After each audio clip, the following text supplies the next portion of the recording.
Bodwad police स्टेशनच्या अंतर्गत माझ्यावर राजकीय सूडबुद्धीने गुन्हे दाखल केलेले आहे.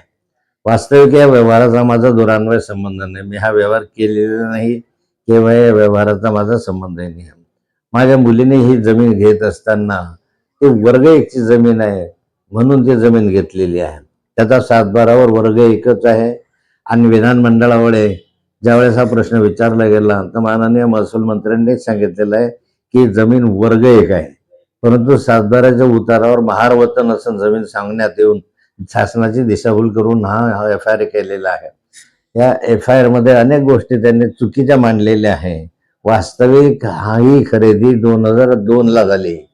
आता 24 वर्षानंतर या संदर्भामधले आठवण याचं कारण काय? कारण मधल्या कालखंडामध्ये अशा स्वरूपाच्या काही संघटनांचे पुढारी त्यांनी मला ब्लॅकमेल करण्याचा प्रयत्न केला. त्याही वेळेस मी सांगितलं याच्यामध्ये चुकीचं असं काहीही झालेलं नाही. तुम्हाला काय करायचं ते करा. व्यवस्थित हा व्यवहार जो झालेला आहे तो खाजगी व्यवहार आहे.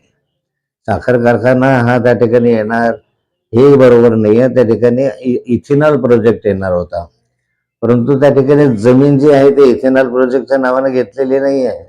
जमीन हे खाजगी व्यक्ती अशा स्वरूपाचे खाजगी एकमेकांमध्ये व्यवहार करून झालेली आहे. आणि हा जो व्यवहार झालेला आहे हा शासन मान्यतेने झालेला आहे. त्या संदर्भामध्ये जे व्यवहार झाला तो रेडी रेकनरने झालेला आहे. त्यावेळेस जमिनीची जी किंमत होती त्या किमतीने ते जमीन झालेली आहे. त्या किमतीने ते स्टॅम्प ड्युटी भरली आणि त्याच किमतीने त्यांना मान्य होती.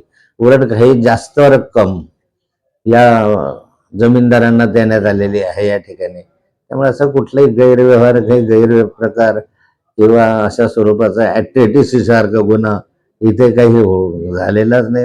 राजकीय दृष्ट्या त्रास देणं एवढाच त्याच्या मागे उद्देश आहे, हेतूही त्याच्या मागे आहे. कोणतीही महार वतन जमीन या ठिकाणी खरेदी करण्यात आलेली नाही. या ठिकाणी वर्ग एकची जमीन आहे. हा उतारा स्क्वॅश करणं आणि या अधिकाऱ्यांच्या विरुद्ध खाजगी फिर्याद मी करणार आहे.